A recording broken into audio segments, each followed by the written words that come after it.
De nos jours, le développement économique, social et culturel se fait avec les femmes. L'autre moitié du développement, disait la sociologue Mireille Anglade. Cette loi constitue donc une avancée, un progrès sociétal énorme.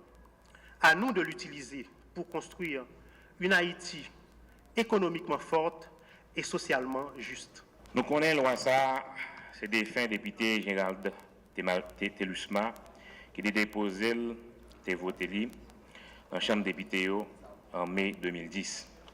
Et dans ce temps, la République là, 2 années plus tard, en avril 2012. Nous avons réalisé que l'État prend responsabilité par rapport à phénomène d'injustice ou inégalité sous situation dramatique, paquet milliers de gens qui vivent sans papa légal dans le pays.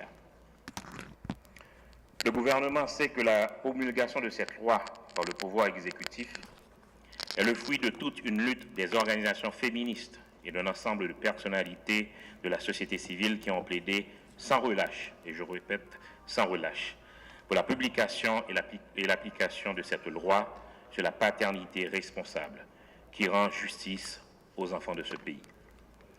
Désormais, il n'y aura plus d'enfants légitimes et d'enfants illégitimes. Abolition des différentes faites entre eux sur la base de la situation matrimoniale de leurs parents.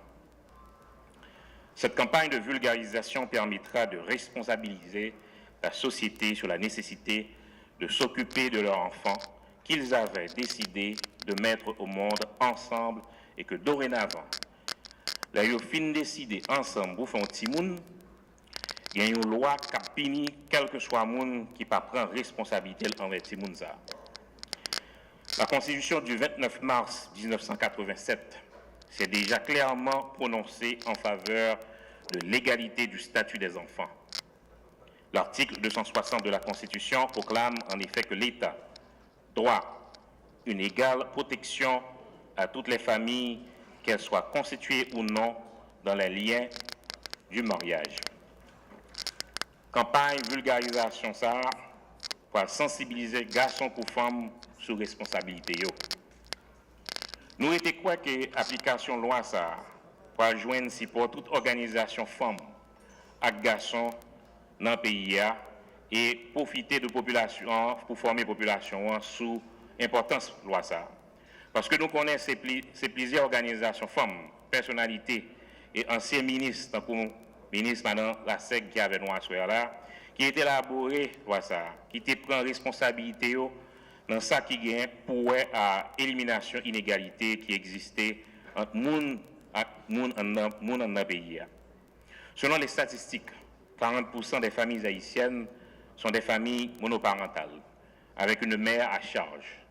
Loi ça pour aider nous couper fâcher à pratique discriminatoire ça qui n'a revendiqué en dans pays que n'a revendiqué en dans pays. Femmes et garçons mais pour nous avancer et faire pays progresser. Un nouveau pas vient d'être franchi dans les efforts consentis par le gouvernement haïtien pour améliorer la vie de l'enfant au sein de nos familles. C'est bien cette perspective d'espoir que projette aujourd'hui la promulgation de la loi sur la paternité, maternité et filiation. Cette loi tant attendue est le résultat de travail laborieux accompli par différents secteurs soucieux du bien-être de la famille haïtienne et de la protection de l'enfant.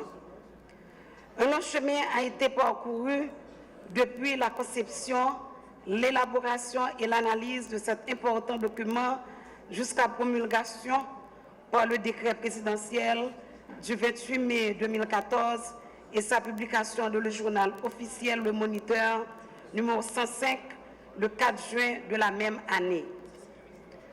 En ma qualité de ministre à la condition féminine et aux droits des femmes, je tiens en tout premier lieu à rendre hommage au président Michel Martelly, au chef du gouvernement Laurent Salvador Lamotte, pour les sacrifices consentis en vue de concrétiser ce grand rêve, cher à nous toutes et à nous tous.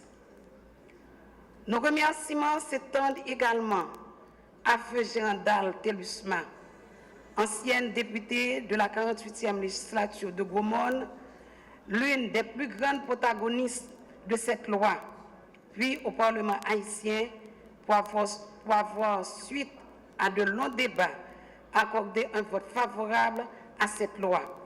Ainsi, contribuer à doter le pays de nouveaux outils en faveur de la famille haïtienne.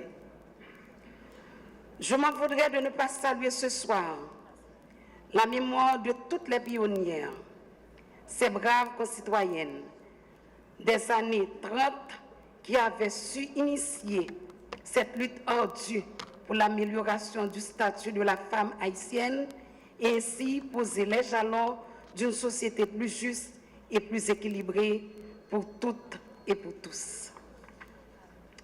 En effet, la loi sur la paternité, maternité et filiation vient, à travers ces 14 articles, renforcer l'ensemble des dispositions légales adoptées au cours des 3 dernières années.